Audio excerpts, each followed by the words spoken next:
저는 최근에 마음이 좀 많이 어렵습니다. 왜냐하면 이런저런 이유로 힘들어하고 아파하는 분들을 많이 만나고 있기 때문입니다. 극심한 우울증에 사로잡혀 약이 없이는 한순간도 버티지 못하는 이들을 만나고 있습니다.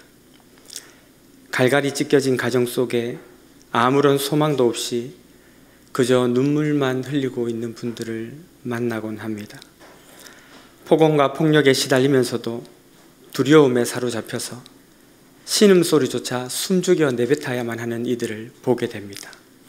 파탄이 나버린 가정 경제 상황에 한 줄기 작은 빛도 허락되지 않는 상황 속에 하나님을 원망하는 이들, 심지어 도무지 해결될 것 같아 보이지 않는 고통스러운 순간을 수년째 마주하며 하나님은 없다 외치는 이들을 만납니다.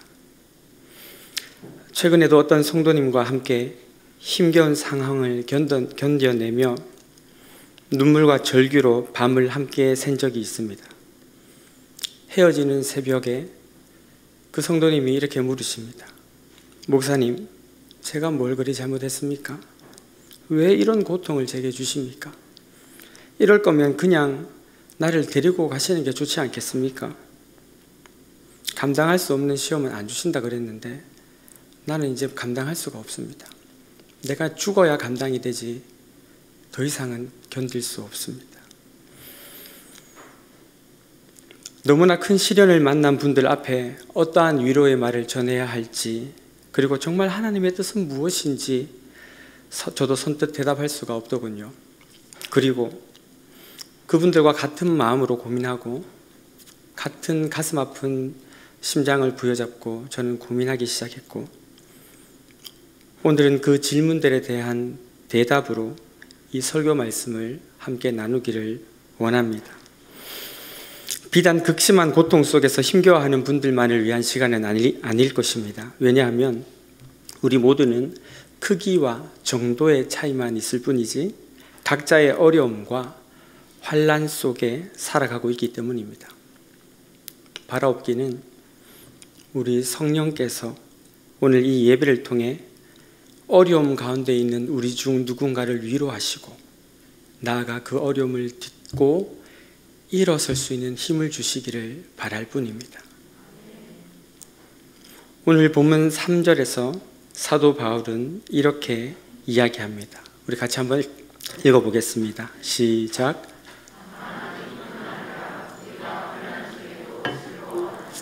네. 여기서 환난으로 번역된 들립세신이라는 단어는요, 누르다, 짜내다, 그리고 분쇄하다라는 의미를 가지고 있습니다. 꼼짝도 못하게 짓눌리는 것 같고 쥐어 짜지는 것처럼, 혹은 온몸과 마음이 끔찍하게 갈려서 짓이겨지는 것처럼 힘겹고 고통스러운 것이 바로 환난이라는 단어입니다. 그렇다면 오늘 본문에서 사도 바울이 말하는 환난은 어떤 것을 의미할까요? 크게 두 가지 정도로 살펴볼 수 있습니다. 첫 번째는요, 이 내적인 환난입니다. 유대인 성도들과 그리고 이방인 성도들 사이에 일어난 문제들이죠. 유대인 성도들, 유대인이었다가 개종해서 기독교인들이 된 성도들은 예수를 메시아로 믿기는 믿었습니다. 그러나 그들은 구원을 얻기 위해서는 예수를 믿을 뿐만 아니라 구약의 율법도 여전히 준수해야 한다라고 가르쳤지요. 반대로 이방인들은 그리스도로 말미암아 자유를 얻게 되었는데 이 자유를 너무 강조한 나머지 방종에 이르기까지 되었습니다. 그래서 그 두 세력은 서로를 손가락질하고 비난합니다. 저 율법주의자들, 그리고 저 자유주의자들. 그러다 보니 자연스럽게 여러 가지 갈등과 마찰을 겪으며 진통하게 되었지요. 다른 교리를 주장하는 이들이 서로를 이단이나 사이비로 몰기 시작하면 소위 마녀 사냥이 일어나게 되고 결국 그 교회는 나누어지게 됩니다. 저는 7번 갈라진 교회의 7번째 교회를 다닌 적이 있습니다. 교회가 나누어질 때마다 단 한 번도 의롭거나 정의롭거나 하나님의 뜻이 아니었던 적은 없었습니다. 모두가 하나님의 뜻을 주장하는 가운데 분열이 일어나고 다툼이 발생하며 교회는 7번이나 쪼개졌고 그 7번째 교회도 결국 성도 파송 예배라는 예배를 드리고 문을 닫기에 이르렀지요. 다름을 인정하지 않고 서로의 이야기만 주장하면 그건 정말 피곤하고 고통스러운 일입니다. 이런 환난 말고 또 외적인 환난이 있었어요. 그것은 뭐냐 하면 세상 속에서 믿음으로 살아가는 동안 당하는 박해와 고난이었습니다. 당시 로마는 영국에서 아라비아까지 뻗어있는 대제국의 수도였고요. 약 80만 명의 인구가 모여 사는 거대한 도시였습니다. 뿐만 아니라 무역과 외교의 중심지였기 때문에 세계 각국에서 몰려온 잡다한 종족들로 인산인해를 이루는 그런 도시였죠. 그 많은 종족들 가운데 유대인들은 상당한 세력을 형성하고 있었습니다. 그러다 보니 종종 다른 민족들하고 마찰을 일으키기도 했었어요. 특히 유일신 신앙을 고백하는 기독교인들은 다원론, 다신론 세계관으로 무장한 타문화권 사람들로부터 조롱과 배제의 대상이 되었습니다. 그런 가운데 하나님의 거룩한 백성으로 구별된 삶을 살아가는 것은 너무 힘든 일이었어요. 많이 들어보셨겠지만 실제로 당시 성도들이 로마로부터 받는 박해와 핍박은 상상을 초월하는 수준이었습니다. 제가 예전에 청년부 설교 때 그 당시 박해에 있었던 이야기들, 어떤 핍박을 받았고 어떤 고난을 당했는가를 제가 이제 설교 때 이야기하는데 듣는 애들이 막 울더라고요. 너무 충격적이고 너무 끔찍해서. 물론 이 로마서가 기록될 당시에는 소위 말하는 10대 기독교 박해의 시초였던 네로가 아직 황제로 등극하기 전이긴 했습니다만은 그럼에도 불구하고 당시에 받았던 성도들의 환난과 고난은 말 그대로 눌리고 짜지고 그리고 갈려지는 것과 같은 힘겨운 것이었어요. 그런데 중요한 것은 이 환난이라는 단어가요, 70인역에서는 차르 혹은 라하츠라는 단어로 역어가 되는데 이 단어들은 선민, 그러니까 택함받은 하나님의 백성들이나 신앙이 깊은 자들이 믿음 생활을 해 나가는 가운데 필연적으로 경험하게 되는 억압을 표현할 때 사용되기도 했다는 것입니다. 다시 말하면 누군가 참된 그리스도인이 되었다라고 하면 결코 피할 수 없이 고난이라는 것이 주어지게 된다라는 것이죠. 그렇다면 왜 그리스도인들에게 고난이 주어지는 것일까요? 그 고난의 이유는 무엇일까요? 우선은 이 세상이 예수님을 미워하기 때문에입니다. 예수님을 미워하는 마귀 사탄은요, 예수님께 속한 성도들, 예수님처럼 거룩하고 경건하게 살려고 애쓰는 자들을 미워하며 그들을 환난 속으로 몰아넣습니다. 그래서 디모데후서 3장 12절은 이렇게 말씀합니다. 무릇 그리스도 예수 안에서 경건하게 살고자 하는 자는 박해를 받으리라 라고 말입니다. 또 빌립보서 1장 29절에서는 이렇게 말씀을 해요. 그리스도를 위하여 너희에게 은혜를 주신 것은 다만 그를 믿을 뿐 아니라 또한 그를 위하여 고난도 받게 하려 하심이라. 무슨 말입니까? 그리스도를 위하여 너희에게 은혜를 주신 것은 너희가 고난도 받게 하려 함이라. 주님이 주님을 믿는 동안 우리에게 고난이 있을 것을 아시고 그 고난을 감당할 수 있도록 은혜를 주신다라는 거예요. 그리고 다시 이것을 반대로 이야기하면 주님, 우리에게 은혜가 필요한 이유는 우리가 우리에게 다가올 고난을 감당할 수 있게 도움받을 필요가 있기 때문이다라는 것이죠. 많은 사람들이 은혜에 대해서 오해하는 경우가 있습니다. 우리는 자주 하나님께 은혜를 달라고 기도합니다. 그러나 정작 은혜는 받고 싶어 하면서 고난은 외면하는 경우가 얼마나 많이 있습니까? 우리는 자주 우리의 삶을 점검해야 합니다. 그리스도 안에서 경건하게 살고자 하는 이유로 받고 있는 고난이 있는지를 말이죠. 바울은 그 그리스도의 남은 고난을 자신의 육체에 채우며 평생을 살아왔습니다. 그것은 그리스도인의 숙명이기 때문입니다. 물론 자기가 죄 짓다가 벌 받으면서 고난받는 것, 욕심에 이끌려서 사고치고 고통받는 것은 다른 문제겠지요. 그러나 진정으로 주님 때문에 욕 얻어먹고 손해보고 여러 모양의 핍박과 어려움을 당하고 있다면 그건 우리가 주님께 속해 있다는 무엇보다 확실한 표징이 될 것입니다. 그래서 그런 종류의 고난을 만나게 되면 우리의 겉사람은 고통스러우나 우리의 속사람은 알 수 없는 기쁨과 감사를 누리게 됩니다. 직장 생활을 할 때였습니다. 거래처에서 물품 구매 영수증에 이제 대금 그 거래 내역을 허위로 작성하고 부당 이득을 취할 것을 이렇게 요구받은 적이 있습니다. 저는 어린 나이였고 금액의 단위는 컸고 또 힘든 시기를 보내고 있었기 때문에 잠시 흔들렸어요. 그러나 금세 정신을 차리고 거절하며 정직한 거래 내역서를 뽑아달라고 이야기했습니다. 그 일로 회사 선임으로부터 참 많은 어려움을 당했어요. 결국 거기를 나와야 했을 정도였습니다. 그런데 이상하지요. 회사를 잘리다시피 나왔는데 너무 기쁜 거예요.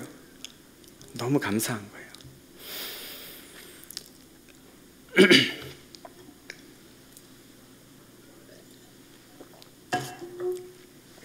중학교 때 선배들이 이 못된 장난들을 이렇게 많이 쳤는데요. 그 중에 하나가 뭐냐면 저를 부를 때 제 이름을 부르지 않고 저희 아버지 이름을 부르는 거예요. 야 곽규종 이렇게 해야 되는데 야 곽 이렇게 저희 아버지 이름을 딱 부르는 거죠. 제가 몇 번 듣다가 너무 기분이 나빠가지고 그렇게 하지 마세요 라고 이야기했습니다. 어떻게 됐을까요? 아 미안하다 야 내가 실수했네 그랬을까요? 아닙니다. 제가 아버지 이름 부르지 말라고 대들었더니 선배들이 몰려와서 저를 때렸습니다. 정확하게는 지근지근 밟혔습니다. 근데 제가 그 밟히는데요 너무 기쁜 거예요. 나는 내 아버지의 이름을 지켰다. 난 내 아버지의 이름이 함부로 불려지는 것을 방치하지 않았다. 자식 도리를 하고 있다라는 기쁨이 제 안에 있었습니다. 제가 맞으면서 이렇게 막 기뻐하자 그 형들이 조금 이상했는지 이렇게 슬금슬금 물러가더군요. 여러분이 당하고 있는 고난, 여러분이 만나고 있는 환난, 그것이 주님의 영광을 위한 고난이고 아버지의 이름을 위한 환난이라면 여러분 기뻐하고 즐거워하십시오. 하늘에서 우리의 상이 클 것이기 때문입니다. 이 비밀을 발견하고 제 고향 후배는 늘 입버릇처럼 본인은 순교를 하고 싶다. 나는 순교할 거예요. 이렇게 입버릇처럼 말하곤 했었습니다. 주를 위해 받는 고난의 유익을 알았기 때문입니다. 주님은 당신을 위해, 당신의 이름을 위해 고난당하는 이들을 결코 외면하지 않으십니다. 주를 위한 고난이 있으십니까? 그리스도 예수로 인해 새겨진 스티그마, 흔적이 여러분의 몸에는 있으신가요? 환난이나 박해나 곤고나 어려움이 여러분을 휘감고 있어서 숨이 턱턱 막힐 만큼의 힘겨운 고난이 주님 때문에 여러분에게 있었던 적이 있습니까? 만약 그렇다면 기뻐하십시오. 우리 주님 하나도 빠짐없이 다 들으시고 다 보시고 다 아시고 그날 거기서 갚아주실 것이기 때문입니다. 주를 위해 받는 고난의 유익, 그것은 바로 주가 아시고 갚으신다는 데 있습니다. 두 번째 이유, 왜 그리스도인이 고난을 받게 되는 것일까요? 그것은 바로 환난과 고난을 통해서 우리는 소망을 이루게 되기 때문입니다. 3절과 4절입니다. 다만 이뿐 아니라 우리가 환난 중에도 즐거워하나니 이는 환난은 인내를, 인내는 연단을, 연단은 소망을 이루는 줄 알미로다. 앞서 저는 주를 위해 받는 고난에 유익이 있다고 말씀드렸습니다. 그런데 문제는 이것입니다. 우리는 때때로 이유를 알 수 없는 고난을 만나게 된다는 것이죠. 저는 46년 동안 살아오면서, 어르신들은 죄송합니다만 별별 어려움을 다 겪었습니다. 그리고 지난 46년 동안 예수를 믿지 않았던 17년보다 예수를 믿고 살아온 30년 동안 어쩌면 더 많은 어려움을 겪어야 했습니다. 그 중에는 나름 주를 위해 산다고 애쓰며 받은 고난도 조금 있습니다. 하지만 대부분은 이유를 알 수 없는 어려움들이었습니다. 하늘을 향해 탄식과 원망을 쏟아낸 적이 한두 번이 아니었습니다. 심지어 신학대학원 3학년 졸업반 때 저는 사역자의 길을 그만두겠다고 하나님께 협박을 해야 할 만큼 힘든 시기를 경험하기도 했습니다. 그런데 또 십수년이 지난 어느 날 돌아보니 어떻게 보면 그 힘들고 어려웠던 순간이 얼마나 감사한 순간이요, 행복한 순간이었던가를 깨닫게 됩니다. 왜냐하면 그때만큼 주님을 의지한 적도 없고, 그때 부른 찬양만큼 애잔했던 적도, 그때 올려드린 기도만큼 간절한 적도 잘 없었던 것 같기 때문입니다. 그렇게 울며 아파하며 신음하는 동안 제 안에는 진주같이 빛나는 신앙 인격이 연걸어가게 되었습니다. 물론 저는 지금도 너무 부족한 이렇게 사람이지만, 그런 환난이나 어려움의 과정이 없었다면 아마 이렇게 너무 망나니처럼 살고 있었을지도 모르겠습니다. 그리고 그런 환난의 과정을 통해서 저는 그 누구보다 간절하게 아멘 주 예수여 오시옵소서, 마라나타의 신앙과 소망을 가질 수 있게 되었습니다. 저뿐만이 아닙니다. 제가 잘 아는 교회 후배 동생이 있습니다. 중학교 때 예수를 믿고 주님을 자신의 전부로 여기며 살아가던 자매였습니다. 하루는 제가 고등학교 때 야간 자습을 마치고 교회에 기도를 하러 갔는데 본당 제일 앞자리에 누가 앉아서 슬프게 울고 있어요. 가보니까 그 자매인 거예요. 무슨 일이냐? 아빠가 교회 간다고 뺨을 때렸는데 오빠 귀가 너무 아파요. 귀가 너무 아파요. 그래서 이제 병원에 갔는데 고막이 다 찢어진 거예요. 지금 같았으면 당장 이거 가정폭력으로 신고해야지 그러면서 경찰을 불렀을 거예요. 그런데 그때는 어떻게 했냐 하면 서로 손을 맞잡고 불신 가족들 예수님께 돌아오게 해달라고 통곡하며 기도했습니다. 불신 가족을 둔 먼저 된 자들의 운명이고 숙명이라고 여기며 참고 견디고 인내했습니다. 오랜 세월이 지나 저는 목사가 되었고, 그 후배 자매는 목사 사모가 되어 지금 인천에 있는 어떤 교회에서 사역을 하고 있습니다. 아까 순교하고 싶다고 입버릇처럼 말했던 자매분이 바로 이 자매예요. 사랑하는 성도 여러분, 고난당할 때 쏟아지는 그 피눈물을 받아먹고 성도의 가슴에 피어나는 아름다운 꽃이 있습니다. 그 꽃의 이름은 소망입니다. 이 땅이 너무 좋으면, 이 땅이 너무 편하고, 이 땅이 너무 그냥 영원히 계속 되었으면 좋겠다 싶을 만큼 괜찮다 여겨지면 주를 향한 소망의 마음이 생기지 않습니다. 그러나 환난과 어려움을 만나면 주를 향한 소망이 생겨나게 됩니다. 저에게는 여동생이 하나 있습니다. 아무리 전도를 해도 전도의 문이 안 열리는 거예요.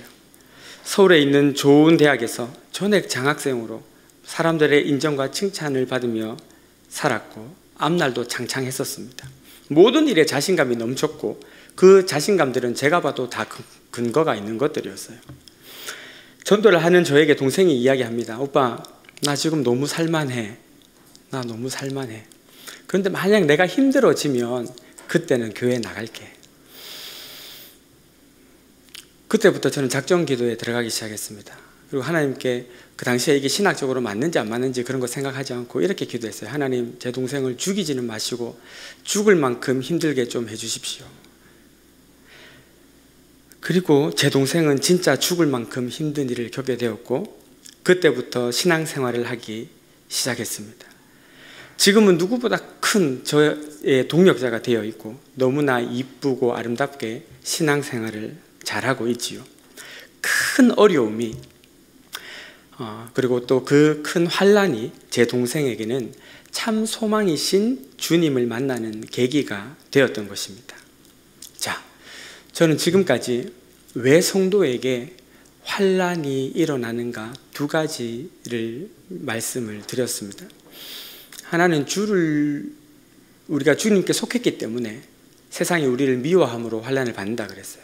근데 이 환난에는 유익이 있습니다. 어떤 유익이 있다 그랬습니까? 바로 우리가 주님께 속해 있음을 확증하는 증거가 되고, 또 다른 것은 하나님 나라에 받을 상급이 크기 때문에 유익이 된다는 거예요. 그러니까 혹 주를 위해 받는 고난이 있거든 우리는 기뻐하고 즐거워할 수가 있게 되는 것입니다. 또 다른 것이 있었죠. 바로 이유를 알 수 없는 고난입니다. 그 이유를 알 수 없는 고난의 이유를 저도 알 수가 없어요. 어떤 분들이 목사님 왜 내게 이런 힘든 일이 있을까요? 목사가 어떻게 합니까? 몰라요. 우리가 알 수 없죠. 어릴 때 저희 시골집에서 점쟁이가 와서 구슬했습니다. 구슬하는데 이 점쟁이가요, 우리 바깥마당이 있고 앞마당이 있는데 바깥마당에서 앞마당으로 들어오는 문 입구에 그 재래식 화장실이 있었습니다. 근데 저희 집에서 이제 구슬하려고 무당을 불렀는데 이 무당이 딱 집으로 딱 들어오면서 우리 그 화장실을 딱 쳐다보더니 여기가 문제구만 그런 거예요. 여기가 문제구만. 뭐가 문제인지 다 아는 것처럼 제가 이야기 속일 수는 있겠지만 그거 어떻게 알겠어요? 목사는 그런 거 모릅니다. 여러분이 당하는 고난과 환난의 이유는 하나님만이 아세요. 다만 제가 말씀을 의지해서 드릴 수 있는 분명한 사실은 이것입니다. 그 고난이 성도에게 주어졌을 때 그 파도로 인하여 더 주님께 가까이 갈 수 있는 유익을 얻게 된다라는 것입니다. 알 수 없는 고난을 당할 때 그 고난으로 말미암아 소망의 주님께 더 가까이 나가는 동기와 계기를 만들게 되는 것이므로 유익하다라는 것이죠. 그러므로 환난을 만날 때 우리는 어떤 자세를 가져야 할까요? 다시 3절인데요. 우리 이 말씀을 크게 한번 읽어보도록 하겠습니다. 시작. 아멘. 환난 중에도 즐거워하나니. 네, 환난은 그 이유를 우리가 다 알 수 없어요. 그러나 환난은 틀림없이 성도에게 유익합니다. 환난 중에도 그러므로 우리는 즐거워할 수 있어요. 여기서 즐거워한다라는 말은요, 너무나 기쁜 나머지 펄쩍펄쩍 뛰게 될 만큼 한다라는 것을 의미하는 단어거든요. 환난 자체는 힘든 것이고 피하고 싶은 것이지만 그 환난으로 인해 우리에게 주어질 유익을 믿음의 눈으로 바라보며 즐거워하라는 것입니다. 그러므로 우리에게 필요한 것이 무엇입니까? 물론 환난이 빨리 떠나가면 좋겠어요. 이 고난이 빨리 좀 사라지면 좋겠어요. 그러나 환난 가운데 있을 때, 혹 앞으로 우리의 삶에 환난이 다가올 때 우리에게 가장 필요한 것, 그것은 바로 이 환난 뒤에 숨어진 유익, 즉 하나님의 축복이 있다는 사실을 바라보는 믿음의 눈, 이것이 우리에게 필요하다라는 것이죠. 왜 그렇습니까? 그 눈이 있을 때, 고난 뒤에 감춰진 하나님의 축복의 손이 있다는 것을 바라보는 믿음의 눈이 있을 때 우리는 기뻐하고 고난 가운데서도 찬송할 수 있게 되기 때문입니다. 이것이 주를 믿지 않는 자들과 신자들 사이에 나타나는 두드러진 차이이죠. 주님은 결코 신자의 고난을 외면하지 않으신다. 너의 작은 신음에도 응답하시니 너는 어느 곳에 있든지 주를 향하고 주만 바라볼지라. 유튜브에서 알루미늄 호일로 쇠구슬을 만드는 영상을 본 적이 있습니다. 알루미늄 호일 얼마나 약합니까? 손으로 쭉 당기면 그냥 다 찢어져요. 그런데 이 호일을 꾸깃꾸깃 찢어서 큰 해모로 막 때립니다. 그리고 그렇게 때려져서 뭉쳐진 호일 위에 또 호일을 덮여서 때리고 덮여서 때리면 그 호일들이 서로 이겨지고 눌리고 분쇄되어서 강력한 덩어리가 되는데, 나중에는 그 해모도 어찌할 수 없을 만큼 강한 쇠구슬이 되더라고요. 환난은 인내를, 인내는 연단을, 연단은 소망을.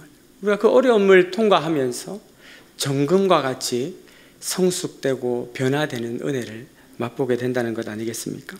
우리의 신앙도 환난을 통해 시련을 거친 후에야 비로소 견고한 신앙, 변덕이 없는 신앙이 되게 되는 것입니다.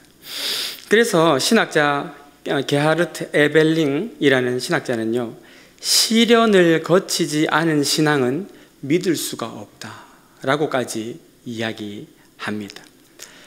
말씀을 마무리합니다. 개인적으로 여러 가지 환난과 고난 가운데 신음하며 남몰래 숨죽여 베갯잎을 눈물로 적시는 분들이 계실 것입니다.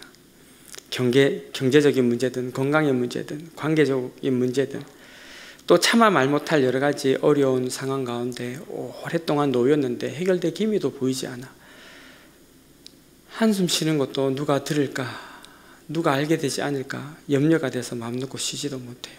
그저 주님 앞에 엎드려도 기도해야 된다는 것은 아는데 기도조차 나오지 않는 가슴 먹먹함 가운데 있는 분들도 계실 것입니다. 주님이 다 알고 계시고 다 보고 계십니다. 그 환난 뒤에 숨겨진 고난의 유익이 있음을 믿음의 눈으로 바라보며 이 환난이 끝날 때까지, 이 고난의 터널이 지나갈 때까지 우리 주님 굳게 붙잡고 의지하며 승리하는 저와 여러분 모두가 되실 수 있기를 예수님의 이름으로 축원합니다. 아멘.